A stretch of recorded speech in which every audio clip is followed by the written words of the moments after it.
नमस्कार दर्शक बंधु आज हूँ 22 अक्टोबर 2025। चलतु देखने आज सकाळ किसी गुरुत्वपूर्ण खबर। जदि पर्यंत वीडियो को लाइक करना वीडियो को लाइक करने सह चैनल को सब्सक्राइब करी कमेंट माध्यम जनातु आपण मैंने क्यों जिला देखुंट जहाद्वारा एभली गुरुत्वपूर्ण खबर आपण मान पाखे सर्वप्रथम पहुंच। नंबर 1 गोटे नुहे लगातार 3टी लघुचाप नहीं पाणीपाग विभाग आकलन करिछि। पाणीपाग विज्ञानी शरद साहू एने आकलन करिसेंति। गोटे सृष्टि होछि 26 बेलू द्वितीय 29 बेलू तृतीय लघुचाप क्षेत्र आरंभ होइबो। तेबे वर्तमान सृष्टि होइतिबा लघुचाप बेसी घनीभूत होई न पारे बोली आशंका करा जायछि। तथापि दक्षिण ओडिशा जिला मानकरे अधिक वर्षा होई पारे। 26-27 बेलू जो सिस्टम सृष्टि होइबो अधिक घनीभूत संभावना रहिछि। प्रथमटिर बेसी प्रभाव न पड़ी पारे, द्वितीयर प्रभाव बेसी रहिबो। मात्र तृतीय लघुचाप नै आईएमडी को पक्षरु स्पष्ट करा जाय नाही। नंबर 2 शिल्प मंत्री संपत स्वाई मंगलवार दिन एक बड़ सूचना दैछन्ति। मुख्यमंत्री मोहन चरण माझी पारादीप कलिंग बालीयात्रार उद्घाटन करिवे बोली मंत्री सूचना दैछन्ति। नवेम्बर 4 रु 10 तारिख जाए कलिंग बालीयात्रा आयोजित हेबो। एने प्रशासन पक्षरु प्रस्तुति आरंभ हो जायछि। उद्यापनी उत्सव रे मुख्य अतिथि भाबे राज्यपाल जोग देबार कार्यक्रम रहिछि। नंबर 3 ट्विन सिटी दीपावली बढ़ाइला प्रदूषण। दीपावली पालन पर भुवनेश्वर रे प्रदूषणर मात्रा बढ़ी जायछि। कारण गतकाली संध्यारे वायु गुणवत्ता स्तर बढ़ी जायछि। प्रबल बाण फुटाइबा जोगु खसिछि Bhubaneswar Cuttack air quality index. राति 9:30 सुधा दृश्यमानता 500 मीटर ह्रास पाइला। सहर वायु गुणवत्ता गंभीर वर्ग खसीगला। संध्या 7 हाराहारी वायु गुणवत्ता सूचकांक AQI 657 छुईछि। भुवनेश्वर विभिन्न अंचल में दूषित हो जायछि वायु। रसुलगढ़, बरमुंडा एवं पटिया भली अंचल गुड़िक बाण धुआं आच्छादित होइतिला, जहा फल यात्री मानक पई सुरक्षित भाव गाड़ी चलाइबा कष्टकर हो पड़ुतिला। कारण रास्तार दृश्यमानता मात्र 20 मिनिट को ह्रास पाइतिला। लक्ष्मीसागर अंचल में बासिंदा माने प्रदूषण नियंत्रण मानदंड एवं पुलिस कटकणा को उल्लंघन करिसेंति। फल एठारे AQI 756 को वृद्धि पाइथिबा जणा पड़िछि। नंबर 4 संभाव्य बात्या और लघुचाप जनित प्रबल वर्षा पर जिला प्रशासन सतर्क कले राज्य सरकार। विदेशी पाणीपाग मॉडल और भारतीय पाणीपाग विभाग पूर्वानुमान को देखि सबु स्थिति मुकाबिला पर राज्य सरकार प्रस्तुति बोली कहिसेंति राजस्व मंत्री सुरेश पुजारी। दक्षिण ओडिशा रे अधिक वर्षार संभावना रहिछि। राजस्व मंत्री आहुरी कहिसेंति बंगोपसागर रे 2टी लघुचाप हेबार आशंका आकलन करा जायछि। बात्या ने अमेरिकार एक संस्था आकलन करुछि, किंतु भारतीय पाणीपाग संस्था केवल वर्षा हो बोली वर्तमान सुधा आकलन करिछि। पाणीपाग विभाग रिपोर्ट अनुसार दक्षिण ओडिशा रे अधिक वर्षा हेबार संभावना रहिछि। तेणु ताकू रेड अलर्ट रखा जायछि। उपकूल जिला गुड़ी को ऑरेंज अलर्ट रखिछु। वर्षा अधिक परिमाण हेबार संभावना थिबारु आमे जिला प्रशासन अलर्ट रखिछु। प्रकोप जदि बेसी हुए सेतिबे आमे प्रस्तुत कम हेले तार मुकाबिला करा जिवो। नंबर 5 सारा देश रे चाषी माने आशा रखिथिले कि दीपावली अवसर रे सेमानकु प्रधानमंत्री किसान सम्मान निधिर 21तम किस्ती मिलिबो बोली। हेले दीपावली सरीगला सिना चाषी बैंक अकाउंट को टंका जाई पारि नाही। प्रारंभ रे एही किस्ती दीपावली पूर्व आसे बोली विश्वास कर देउतिला, किंतु एपर्यंत 2000 टंका चाषी अकाउंट रे जमा होई नाही। देशर लक्ष लक्ष चाषी मनर से गोटे प्रश्न, खाता को टंका आसिबो केबे? प्रधानमंत्री किसान योजना 21तम किस्ती न पाए अनेक चाषी चिंतित होइचंती। एबे जानिबाकू मिलिछि जे सरकार नवेम्बर प्रथम सप्ताह रे एही राशि चाषी खाता जमा करि पारंती। यार अर्थ होछि जे चाषी माने सेमानकर EKYC पूर्ण करिसंती एवं जे मानकर बैंक अकाउंट आधार सहित लिंक होइछि सेमाने आगामी किछि दिन मध्ये 2000 टंका पाई परिबे। नंबर 6 स्टॉक बाजार रे दीपावली सप्ताहर उत्साह देखिबाकू मिलिछि। आज अर्थात सोमवार क्रमागत चतुर्थ दिन पर स्टॉक बाजार में वृद्धि घटी।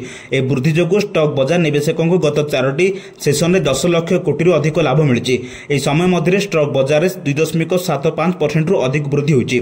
विशेषज्ञ मान विश्वास करते जे ए वृद्धिर मुख्य कारण होची विदेशी बाजार वृद्धि।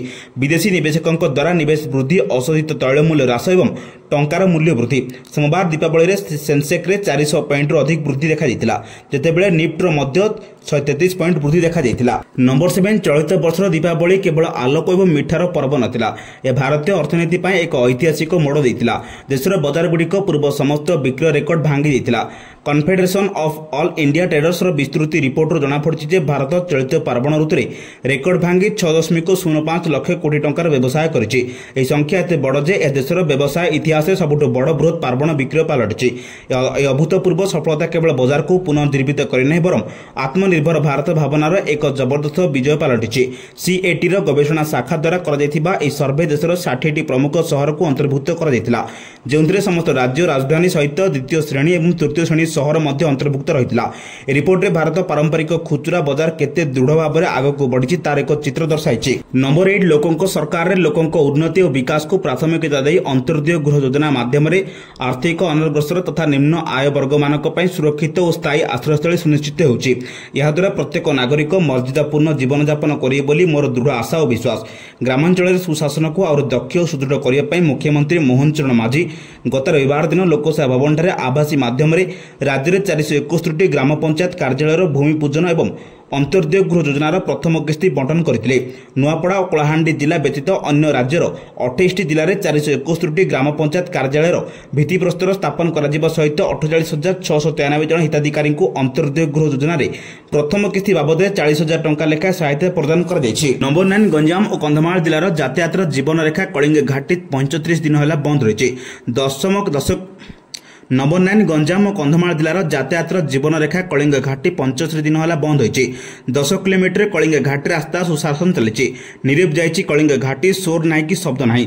ଗତ 16 ତାରିଖ ଦିନ ବାଦଲ ଫଟା ବର୍ଷାରେ କଳିଙ୍ଗ ଘାଟି ଅନ୍ଧାରକୋଟ ନିକଟ ଏକ ପାହାଡ଼ରେ ଭୂସ୍ଖଳନ ଘଟି ବଡ଼ ବଡ଼ ପଥର ମାଟି ଖସିବା ସହ ପ୍ରବଳ ଜଳସ୍ରୋତରେ 30 ମିଟର ରାସ୍ତା ଧୋଇ ହୋଇଥିଲା, ବିରାଟ ଗର୍ତ୍ତ ସୃଷ୍ଟି ହୋଇଥିଲା। ଫଳରେ ଗଞ୍ଜାମ ଜିଲ୍ଲାକୁ କନ୍ଧମାଳ ଜିଲ୍ଲା ସମେତ ପଶ୍ଚିମ ଓଡ଼ିଶାର ବିଭିନ୍ନ ସହରକୁ ଯାତାୟାତ ସମ୍ପୂର୍ଣ୍ଣ ଠପ୍ ହୋଇଯାଇଥିଲା। ଏହି ରାସ୍ତାଟି 157 ଜାତୀୟ ରାଜପଥର ପ୍ରମୁଖ ଅଂଶବିଶେଷ ହୋଇଥିବା ବେଳେ ଏହାର ତଦାରଖ ଏବଂ ନିର୍ମାଣ ଦାୟିତ୍ୱ ଜାତୀୟ ରାଜପଥ କର୍ତ୍ତୃପକ୍ଷଙ୍କର। କିଛି ଦିନ ଭିତରେ ରାସ୍ତା କାର୍ଯ୍ୟ ସମ୍ପୂର୍ଣ୍ଣ ହୋଇଯିବା ନେଇ ଅଞ୍ଚଳବାସୀ ଆଶା ବାନ୍ଧିଥିବା ବେଳେ ଇତିମଧ୍ୟରେ 75 ଦିନ ବିତିଗଲାଣି, ତଥାପି କାର୍ଯ୍ୟ ଚାଲିଛି, ଯାତାୟାତ ସ୍ୱାଭାବିକ ହୋଇପାରୁନି। ଦୁଇ ଜିଲ୍ଲାର ସୀମାନ୍ତବର୍ତ୍ତୀ ଅଞ୍ଚଳର ଲୋକ ନାହିଁ ନଥିବା ଅସୁବିଧାର ସମ୍ମୁଖୀନ ହେଉଛନ୍ତି। ନମ୍ବର 10 ପ୍ରାର୍ଥୀ ପ୍ରସ୍ତୁତ, ପ୍ରଚାର ମଇଦାନ ତୟାର, ଉତ୍ସାହିତ ନେତା ଓ କର୍ମୀ। ନୂଆପଡ଼ା ଉପନିର୍ବାଚନ ପାଇଁ ନାମାଙ୍କନ ପତ୍ର ଦାଖଲ ସରିଛି। 19 ଜଣ ପ୍ରାର୍ଥୀ ନାମାଙ୍କନ ପତ୍ର ଦାଖଲ କରିଛନ୍ତି। ବୁଧବାର ପ୍ରାର୍ଥୀପତ୍ର ଯାଞ୍ଚ ଓ 24ରେ ପ୍ରାର୍ଥୀପତ୍ର ପ୍ରତ୍ୟାହାର ପରେ ସ୍ପଷ୍ଟ ହେବ ଶେଷ ପର୍ଯ୍ୟନ୍ତ ନୂଆପଡ଼ା ଲଢ଼େଇ ଲଢ଼ିବ କିଏ। ଚୂଡ଼ାନ୍ତ ପ୍ରାର୍ଥୀ ତାଲିକା ଆସିବା ପରେ କମ୍ପିବ ପ୍ରଚାର ମଇଦାନ। ତେବେ ଏହା ପୂର୍ବରୁ ଏତେ ସଂଖ୍ୟକ ସ୍ୱାଧୀନ ପ୍ରାର୍ଥୀଙ୍କ ନାମାଙ୍କନ ପ୍ରମୁଖ ରାଜନୈତିକ ଦଳର ଚିନ୍ତା ବଢ଼ାଇଛି। ନୂଆପଡ଼ା ବାଜି ଜିତିବାକୁ କମର୍ସ କରିଛନ୍ତି ତିନି ଦଳ। କଂଗ୍ରେସ ମାଇକ୍ରୋ କମ୍ପାନୀ ସହ ଆଗକୁ ବଢ଼ୁଛି। ଗାଁକୁ ଗାଁ ବୁଲି ଛୋଟ ଛୋଟ ବୈଠକ କରି କଂଗ୍ରେସ ସପକ୍ଷରେ ଭୋଟକୁ ନିଶ୍ଚିତ କରୁଛନ୍ତି ଉଭୟ ଘାସିରାମ ଓ ଭକ୍ତ। ବିଜେପି ପ୍ରଚାର ମଇଦାନକୁ ମନ୍ତ୍ରୀ ଓ ବିଧାୟକଙ୍କୁ ଓହ୍ଲାଇ ପଞ୍ଚାୟତ ଓ ୱାର୍ଡ ଦାୟିତ୍ୱ ବାଣ୍ଟିଛି। 9 ତାରିଖ ପର୍ଯ୍ୟନ୍ତ ନୂଆପଡ଼ା ମଇଦାନ ନ ଛାଡ଼ିବାକୁ ନିର୍ଦ୍ଦେଶ ଭିତରେ ପ୍ରାର୍ଥୀ ଜୟ ଢୋଲକିଆ ମିଶ୍ର ପର୍ବ ଜରିଆରେ ଦଳ ପାଇଁ ବିଜୟର ଅଙ୍କ କଷୁଛନ୍ତି। ନମ୍ବର 11 ବଙ୍ଗୋପସାଗରରେ ସୃଷ୍ଟି ହୋଇଥିବା ଲଘୁଚାପ ସକ୍ରିୟ ହୋଇ ଆଗକୁ ବଢ଼ୁଥିବା ବେଳେ ପାଣିପାଗ ବିଭାଗର ଆକଳନ ଡର ବଢ଼ାଇଲାଣି। ଗୋଟିଏ ଲଘୁଚାପ ଦୁର୍ବଳ ନ ହେଉଣୁ ତା ପଛକୁ ଦାନା ବାନ୍ଧିଲାଣି ଆଉ ଏକ ଲଘୁଚାପ କ୍ଷେତ୍ର। ଦକ୍ଷିଣ ଆଣ୍ଡାମାନ ସାଗରରେ ଆଉ ଏକ ଘୂର୍ଣ୍ଣିବଳୟ ସକ୍ରିୟ ରହିଛି। ଏହା ପ୍ରଭାବରେ 24 ତାରିଖ ବେଳକୁ ଆଉ ଏକ ଲଘୁଚାପ ସୃଷ୍ଟି ହୋଇପାରେ। ଦକ୍ଷିଣ ପଶ୍ଚିମ ବଙ୍ଗୋପସାଗରରେ ସୃଷ୍ଟି ହୋଇଥିବା ଲଘୁଚାପ ପଶ୍ଚିମ ଉତ୍ତର ପଶ୍ଚିମ ଦିଗରେ ଗତି କରି ଆସନ୍ତାକାଲି ଅବପାତରେ ପ୍ରେରଣ ଦେବ। ଏହା ଉତ୍ତର ତାମିଲନାଡୁ, ପୁଡୁଚେରୀ, ଦକ୍ଷିଣ ଆନ୍ଧ୍ର ଉପକୂଳ ଆଡ଼କୁ ଗତି କରିବ। ପରବର୍ତ୍ତୀ 24 ଘଣ୍ଟା ମଧ୍ୟରେ ଆହୁରି ଘନୀଭୂତ ହେବାର ସମ୍ଭାବନା ରହିଛି। ଏହା ପ୍ରଭାବରେ ଓଡ଼ିଶା ଉପରେ ବିଶେଷ ପ୍ରଭାବ ନାହିଁ। ତେବେ ରାଜ୍ୟର ବିଭିନ୍ନ ଜିଲ୍ଲା ଆଗାମୀ 5 ଦିନ ବିଜୁଳି ଘଡ଼ଘଡ଼ି ସହ ହାଲୁକାରୁ ମଧ୍ୟମ ଧରଣର ବର୍ଷା ହେବାର ଆଶଙ୍କା ରହିଛି। ବିଶେଷ କରି ଦକ୍ଷିଣ ଓ ଉପକୂଳ ଓଡ଼ିଶା ସମେତ ଉତ୍ତର ଓଡ଼ିଶାରେ ବର୍ଷାର ପ୍ରଭାବ ରହିବ। ନମ୍ବର 12 ଗାଁରେ ବାଘ ଆତଙ୍କ, ଭୟଭୀତ ଅବସ୍ଥାରେ ଗ୍ରାମବାସୀ। ଢେଙ୍କାନାଳ ଜିଲ୍ଲା କାମାକ୍ଷାନଗର ଦେଖିବାକୁ ମିଳିଛି ବାଘ ଆତଙ୍କ। କାମାକ୍ଷାନଗର ପୂର୍ବାଞ୍ଚଳ ରେଞ୍ଜ ଅଧୀନରେ ଥିବା ଭଣ୍ଡାରିଆ ଗାଁର ଜଙ୍ଗଲରେ ବାଘ ଚିହ୍ନ ଆତଙ୍କିତ ଗ୍ରାମବାସୀ। ସେହିପରି ସମ୍ବଲପୁର ଜିଲ୍ଲା ରେଢ଼ାଖୋଲରେ ଦେଖିବାକୁ ମିଳିଛି କଲରା ପତରେ ବାଘ ଆତଙ୍କ। 2 ଦିନରେ ବାଘଟି ଗୋଟିଏ ଗାଈ ଓ 3ଟି ଛେଳି ଖାଇଦେଇଥିବା ଜଣାପଡ଼ିଛି, ଯାହାକୁ ନେଇ ଭୟଭୀତ ଅଛନ୍ତି ସ୍ଥାନୀୟ ବାସିନ୍ଦା। ଘଟଣାସ୍ଥଳରେ ବନ ବିଭାଗର ତଦନ୍ତ ଜାରି ରହିଛି। ଢେଙ୍କାନାଳ ଜିଲ୍ଲା କାମାକ୍ଷାନଗରରେ ପୁଣି ବାଘ ଆତଙ୍କ ହୋଇଛି। କିଛି ଦିନର ନିରବତା ପରେ ଭଣ୍ଡାରିଆ ଗାଁ ଜଙ୍ଗଲରେ ବାଘ ଚିହ୍ନର ଦେଖିବାକୁ ଭୟଭୀତ ହୋଇପଡ଼ିଛନ୍ତି ଅଞ୍ଚଳବାସୀ। ଆଜି ପର୍ଯ୍ୟନ୍ତ ବନ ବିଭାଗ ତରଫରୁ ବାଘକୁ ଠାବ କରାଯିବା ଦିଗରେ ପଦକ୍ଷେପ ନିଆଯାଉନଥିବା ଅଭିଯୋଗ ଆସିଛି। ଅନ୍ୟପଟେ ଏନେଇ ବନ ବିଭାଗର ପ୍ରତିକ୍ରିୟା ମିଳିପାରି ନାହିଁ। ନମ୍ବର 13 ପୁଣି ଶ୍ରୀମନ୍ଦିର ଭିତରକୁ ଯାଇଛି ମୋବାଇଲ ଫୋନ୍। ଫଟୋ ଉଠାଇବା ସମୟରେ ଜଣେ ଗୁମାସ୍ତାଙ୍କୁ ଅଟକ ରଖାଯାଇଛି। ପ୍ରତିହାର ନିଯୋଗ ସମ୍ମୁଖରେ ଫଟୋ ଉଠାଇ ସେ ଧରାପଡ଼ିଛନ୍ତି। ଗୁମାସ୍ତା ଫୋନ୍ରେ ଯାତ୍ରୀଙ୍କ ଫଟୋ ଉଠାଇଥିବା ସୂଚନା ମିଳିଛି। ସୂଚନା ମୁତାବକ ମଙ୍ଗଳବାର ଶ୍ରୀମନ୍ଦିର ଭିତରେ ଜଣେ ଗୁମାସ୍ତା ଯାତ୍ରୀଙ୍କୁ ମହାପ୍ରଭୁଙ୍କ ଦର୍ଶନ କରାଇଥିଲେ। ପ୍ରତିହାର ନିଯୋଗ ନିକଟରେ ନେଇ ଯାତ୍ରୀଙ୍କ ଫଟୋ ଉଠାଇଥିଲେ। ଏହି ସମୟରେ ସେବାୟତମାନେ ତାଙ୍କୁ ବାରଣ କରିବା ସହ ସିଂହଦ୍ୱାର ଥାନାରେ ଖବର ଦେଇଥିଲେ।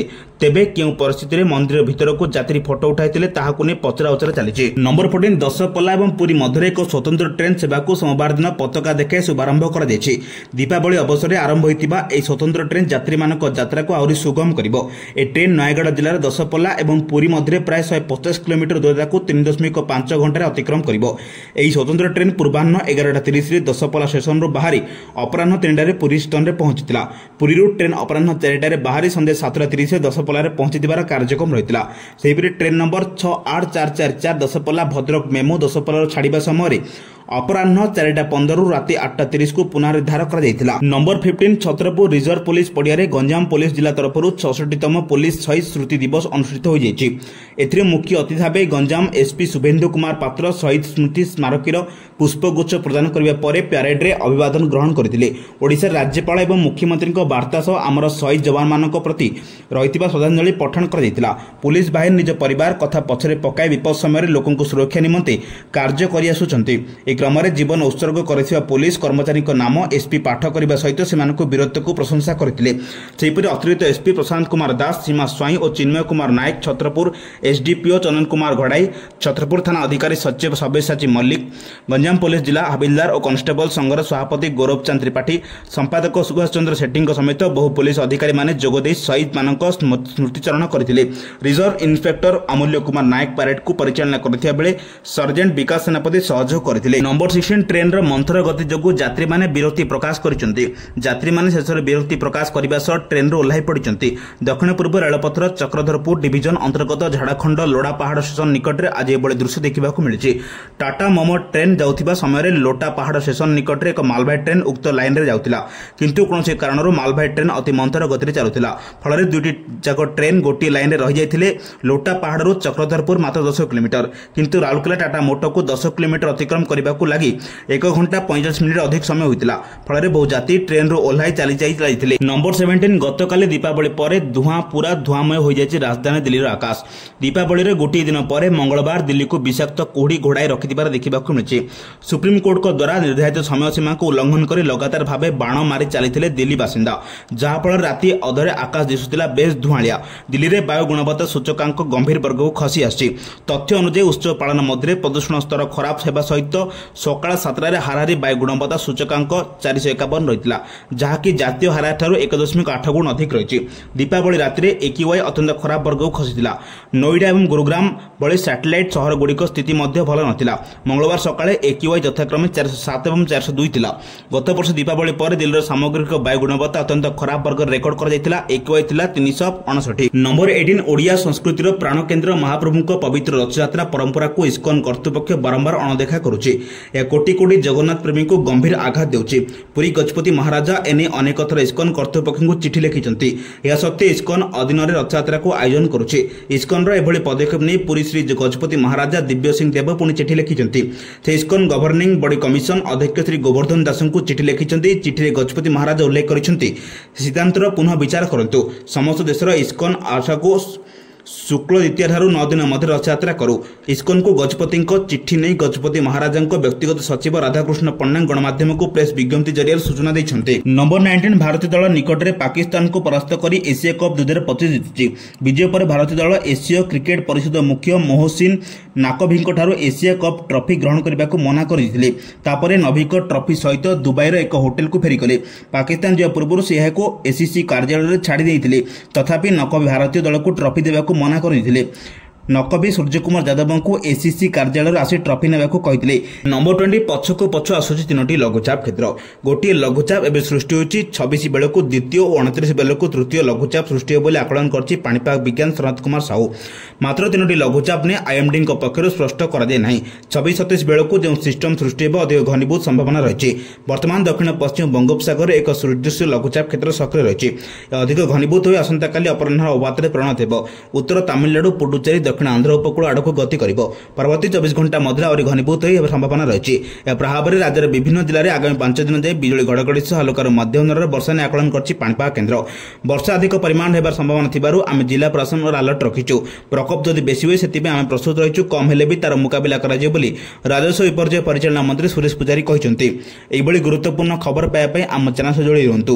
ଯଦି ଏପର୍ଯ୍ୟନ୍ତ ଭିଡ଼ିଓକୁ ଲାଇକ୍ କରିନାହାନ୍ତି ଭିଡ଼ିଓକୁ ଲାଇକ୍ କରିବା ସହ ଚ୍ୟାନେଲକୁ ସବସ୍କ୍ରାଇବ୍ କରି କମେଣ୍ଟ ମାଧ୍ୟମରେ ଜଣାନ୍ତୁ ଆପଣମାନେ କେଉଁ ଜିଲ୍ଲାରୁ ଦେଖୁଛନ୍ତି, ଯାହାଦ୍ୱାରା ଏଭଳି ଗୁରୁତ୍ୱପୂର୍ଣ୍ଣ ଖବର ଆପଣମାନଙ୍କ ପାଖରେ ସର୍ବପ୍ରଥମେ ପହଞ୍ଚିପାରିବ। ବ୍ୟୁରୋ ରିପୋର୍ଟ, ସାବଧାନ ଓଡ଼ିଶା।